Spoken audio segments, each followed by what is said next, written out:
Muchas gracias por acompañarnos en este día, en esta sesión, en donde compartiremos un tema muy interesante con el doctor Rogelio Martínez. Rogelio es máster en ciencias y doctor en cambio organizacional. Tiene múltiples certificaciones. Algunos ejemplos de estas certificaciones es en teoría de restricciones, modelaje organizacional, Gestalt, en empresas familiares, liderazgo, cultura, entre muchas otras. La verdad es de que el currículum de Rogelio es bastante extenso, con más de 35 años de experiencia en consultoría nacional e internacional. Lo que voy a tratar de presentar es un concepto fundamental que tiene que ver con esto de negociación y 3 modelos que puedan servir como de referencia, más que decir esta es la forma, pues hablar entonces de cuál sería la referencia, ¿no? Entonces empecemos por hablar de lo que es negociación primero.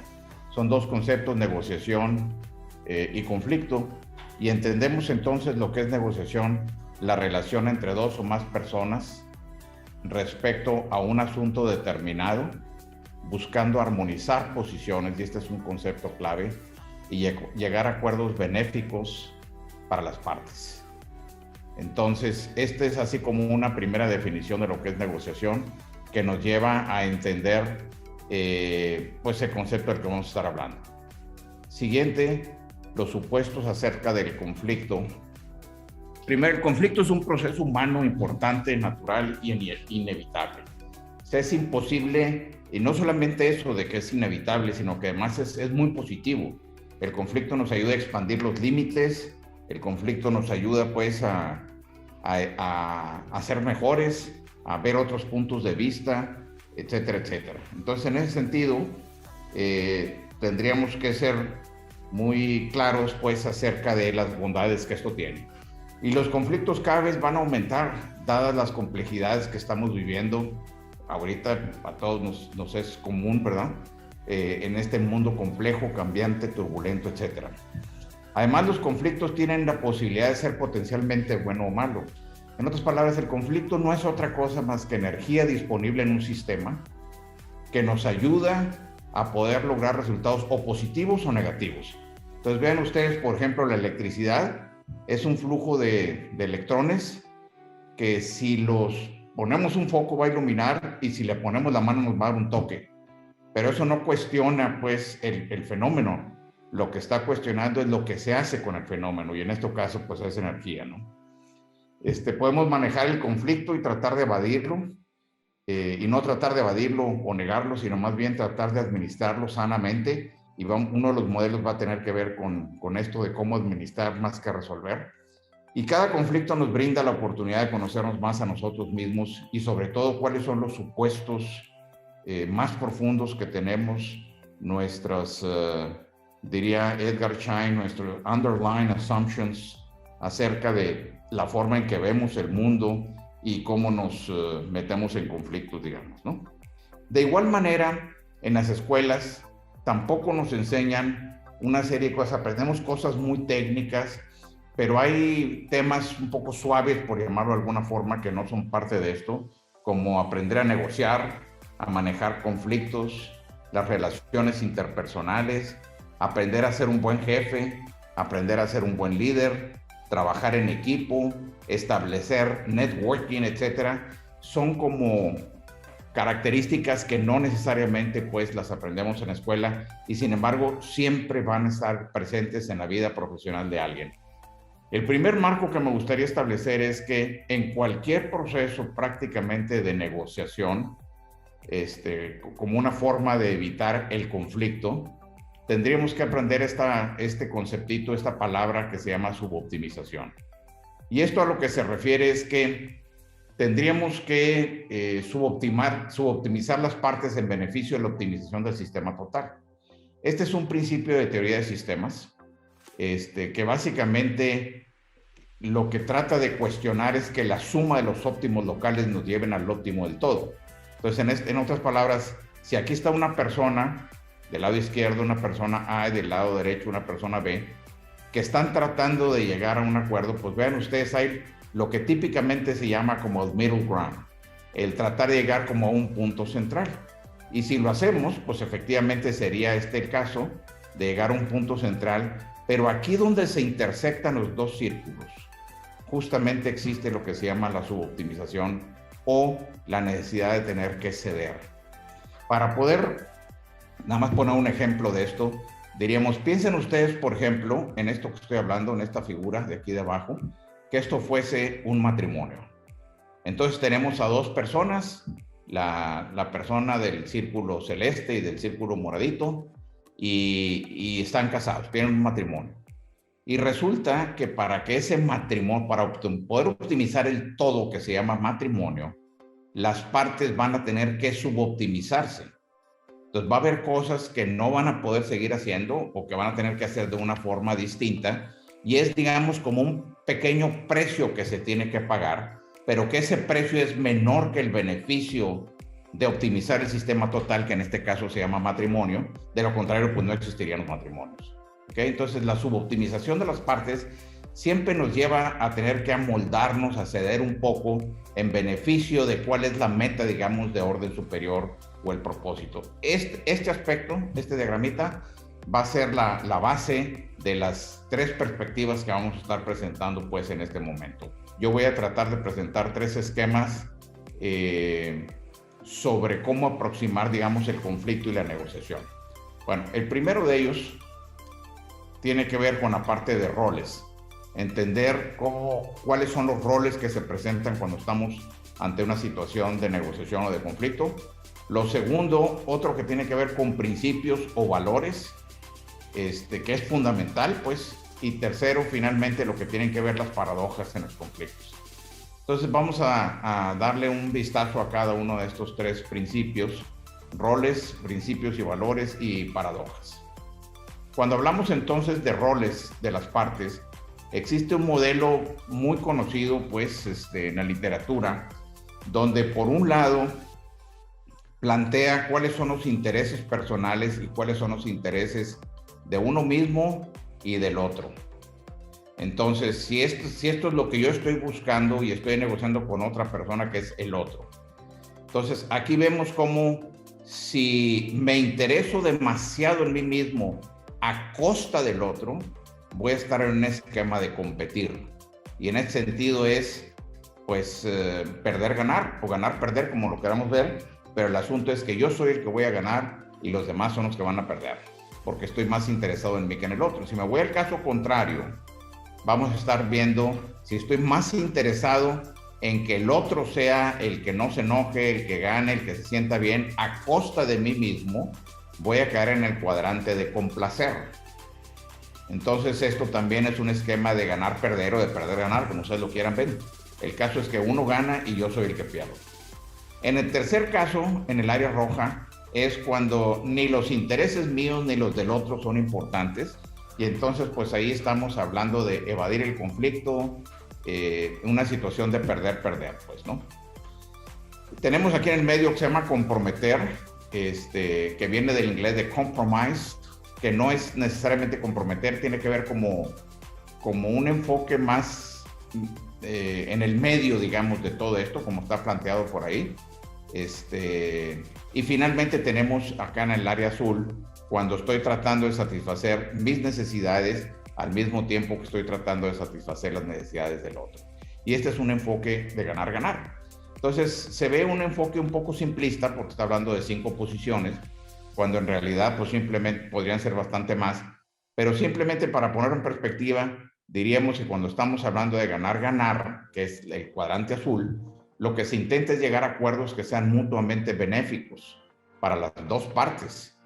Se defienden los intereses propios y se tienen en cuenta los de la contraparte también. No se percibe al otro como un contrincante, sino como un colaborador con quien hay que trabajar para encontrar una solución satisfactoria para todos. Acuérdense nuevamente, estar viendo el sistema total, o el propósito pues que los une. Ambas partes asumen que tienen que realizar concesiones, lo que hablábamos de ceder, y que no se pueden atrincherar en sus posiciones, porque si nos atrincheramos, pues entonces no hay posibilidad de llegar a ningún acuerdo, pues. Probablemente ninguno va a obtener todo lo que quiere, pero sí un acuerdo óptimo suficientemente bueno para ambos.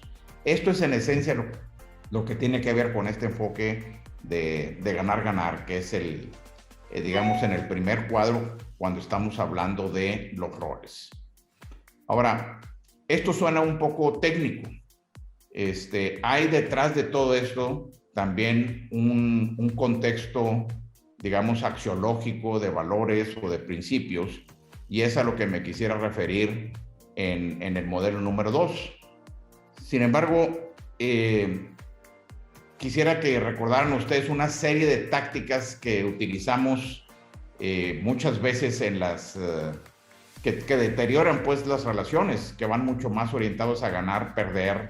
Entonces utilizamos ciertos mecanismos como desgastar al otro hasta que ceda, hasta que se rinda, se pierda, o atacar, o manipular información o datos o lo que sea, o poner un ultimátum de decir, o decides ahorita o ya no hay otra, o exigencias crecientes, parece que estamos llegando a un acuerdo y te piden algo adicional, o urgencias, o hay un desbalance del poder muy evidente entre las partes, que entonces no estás hablando de una negociación, estás hablando de una invasión, pues, ¿no?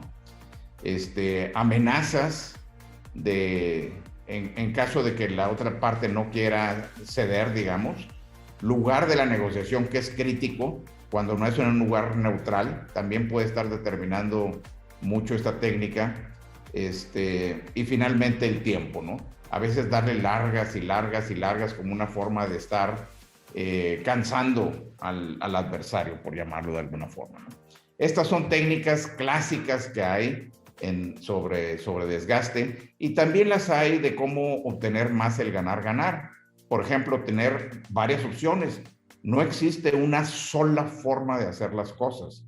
Siempre van a existir diferentes alternativas y hay que buscar cuál es la mejor para las partes, para el sistema como un todo. Legitimidad, entre más haya legitimidad, reputación, respeto entre las partes, mucho más fácil va a ser que se estén tomando riesgos calculados, que haya un compromiso pues con la solución, que sean expertos tanto en el tema que se está discutiendo como en el proceso propiamente de la negociación. El ser expertos, que sería otra forma de plantearlo, el que haya una recompensa para esto, que el tiempo sea el adecuado, la percepción, que no sea una percepción, digamos, burlesca de que uno gana y pierde, sino que llegamos a los acuerdos, y finalmente aspectos de confianza que están presentes y que siempre ayudan en esta parte, ¿no? Entonces, son así como algunas técnicas muy concretas de cómo tratar de llegar a un esquema de ganar. Bueno, modelo número 2, y aquí quisiera compartir con ustedes, esta publicación fue hecha hace ya un buen número de años, más de 30 años, se llama Getting to Yes, y fue un patrocinio que se hizo a la Universidad de Harvard para tratar de entender cuáles son los principios de una negociación, digamos, efectiva. El libro sigue siendo muy válido, se los recomiendo, cuando lo quieran echar un vistazo, va a ir mucho más profundo. Lo que yo voy a hacer es presentar básicamente una síntesis, ¿ok? Entonces, lo que en esencia tiene es que hay ciertos principios que están asociados con la negociación. Primero, entender que los participantes son solucionadores de problemas, no son rivales, no son enemigos, sino estamos aquí para solucionar un problema que nos interesa pues a ambos. Segundo, la meta se logra de una forma amigable y eficiente. No es ganar perdiendo la relación y no volvernos a hablar nunca en la vida, ¿no? Sino de una forma realmente amigable, como dice por aquí, y que podamos salir del conflicto y seguir en contacto, ¿no? Se es suave con las personas, pero fuerte cuando se ataca el problema. O sea, ser muy firme con el principio, pero muy respetuoso pues con la persona. Por eso es que en este segundo cuadro estamos hablando de esta parte de valores.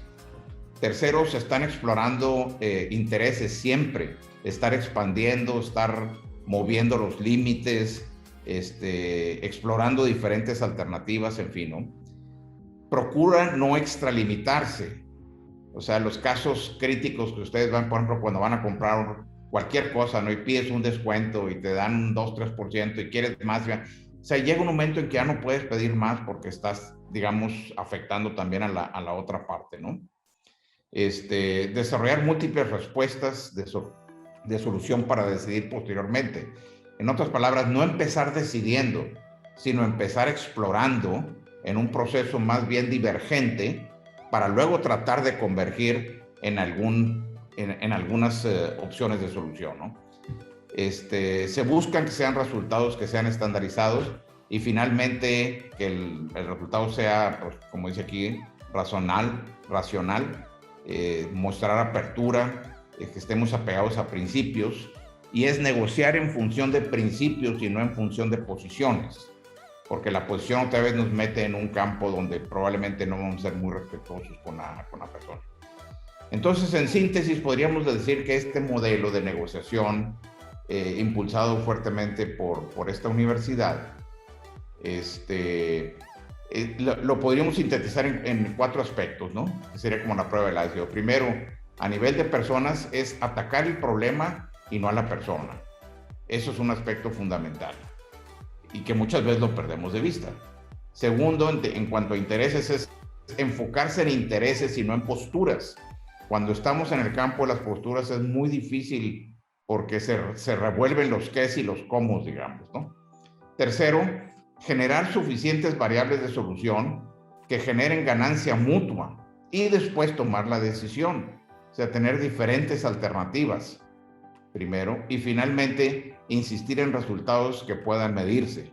Y eso ayudará mucho, pues, a la satisfacción de las partes. Entonces, este es un segundo modelo que creo que nos puede ayudar, que puede complementar el primero de roles. Y pasemos al tercero y último modelo que tenemos para esta charla, que espero terminarla un minutito antes de que se nos acabe el tiempo, que tiene que ver con la parte de paradojas. Y es que en los conflictos casi siempre existen 2 realidades, la de una parte y la de la otra. Por eso una paradoja es un problema que no tiene solución y que tenemos que aprender a vivir con ello. Por ejemplo, piensen ustedes si yo les preguntara, ¿qué es mejor? ¿Trabajar individualmente o trabajar grupalmente?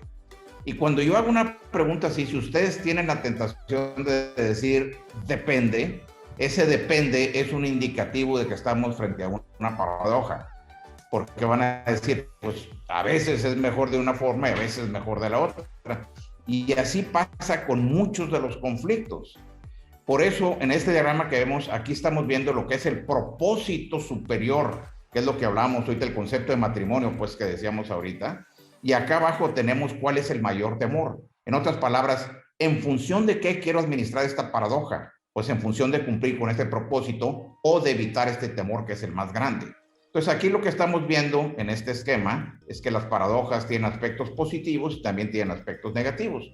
Aquí están, por ejemplo, un caso que ustedes viven constantemente es esta parte de estabilidad y cambio. Y muchas veces hablamos de decir, oye, que tenemos que movernos y tenemos que ser agentes de cambio y ese tipo de cosas. Sin embargo, hay muchas cosas positivas en la estabilidad también. No todo tiene que cambiar.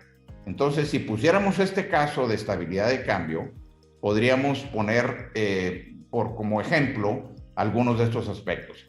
¿Qué es lo positivo de la estabilidad? Por ejemplo, nos da continuidad, nos permite predictibilidad, control de cierta manera, nos permite conservar los valores fundamentales. Sin embargo, cuando sobreenfatizamos la estabilidad en contra del cambio, lo que vamos a obtener es la parte negativa, que es la inmovilidad, la pérdida de energía y la obsolescencia. Entonces también tiene sus cosas negativas, por supuesto. Y lo mismo pasa con el cambio. Las cosas positivas del cambio puede ser nueva energía, creatividad, aprendizaje, cosas que son fantásticas, pero cuando sobreenfatizamos el cambio a costa de la estabilidad, van a empezar a aparecer algunos aspectos negativos como perder continuidad, perder valores centrales, tomar riesgos que no son calculados, riesgos altos, digamos, ¿no? Entonces vean ustedes como aquí el planteamiento, desde el punto de vista de uso del lenguaje, no es un either or, no es qué es mejor la estabilidad o el cambio, sino en todo caso el planteamiento es cómo le hacemos para diseñar una organización en función de que queremos mantener una ventaja competitiva, sustentable, que no queremos ser un negocio irrelevante. La pregunta es cómo le hacemos para diseñar una organización donde exista continuidad, predictibilidad, control, conservación de los valores centrales y además existe nueva energía, creatividad y aprendizaje. En otras palabras, que se puedan maximizar las partes positivas y minimizar los aspectos negativos. Este es un ejemplo que ustedes estarán viviendo constantemente. Veamos algún otro que seguramente ustedes ven también. Centralización versus descentralización. Un debate siempre presente en la literatura. Bueno, pues resulta que también tiene sus aspectos positivos y negativos.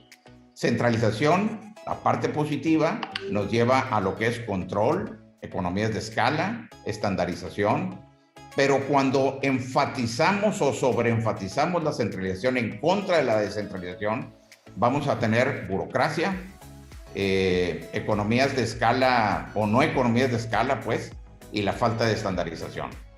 Y acá, pues, estaremos viendo en la descentralización, la parte positiva es agilidad, entendimiento del mercado, satisfacción de las necesidades específicas. Y como parte negativa de la descentralización podemos encontrar un caos donde todo el mundo hace lo que quiere, competencia, altos costos, etc. Y nuevamente volvemos a la ventaja competitiva. ¿Cuál es esa ventaja? Que para mantener esa ventaja competitiva tenemos que lidiar con obtener las partes positivas de esto, ¿no?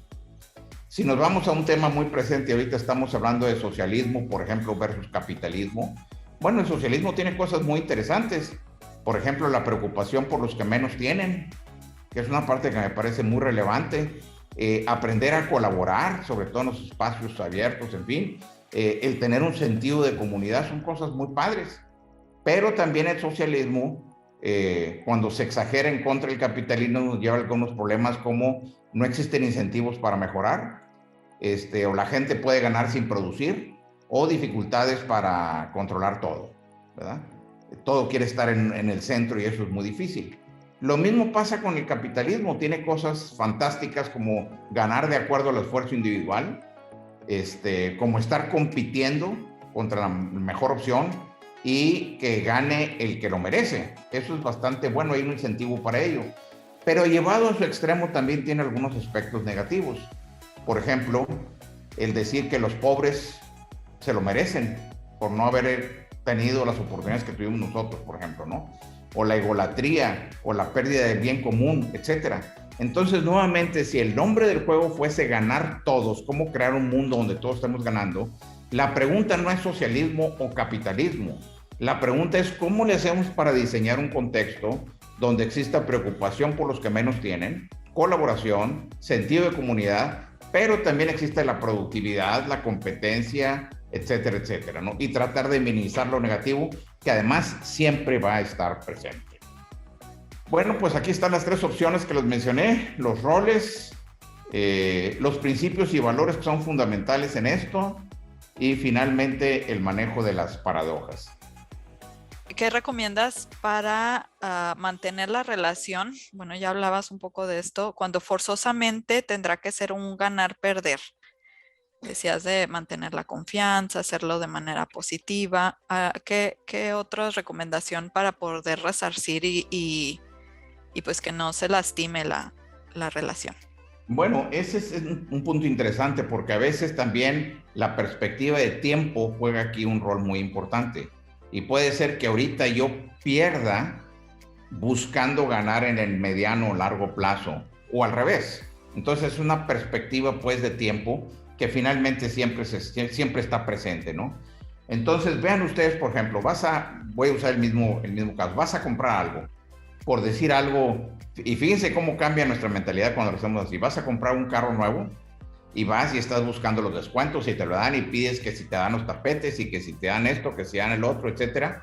Y vas a tratar de ser muy duro y ganar tú, aunque el vendedor pierda. ¿Por qué? Porque no lo vas a volver a ver. Pero si yo tuviera que estar lidiando con esta persona todos los días en el trabajo, probablemente tendría que ser más sensato en no tratar de llegar tan lejos porque le voy a volver a ver la cara y no quiero sentirme apenado pues de todo esto, ¿no? Entonces la perspectiva de tiempo es crítica aquí. Agradecemos mucho tu participación, Rogelio. Gracias por participar en nuestro Hablemos de.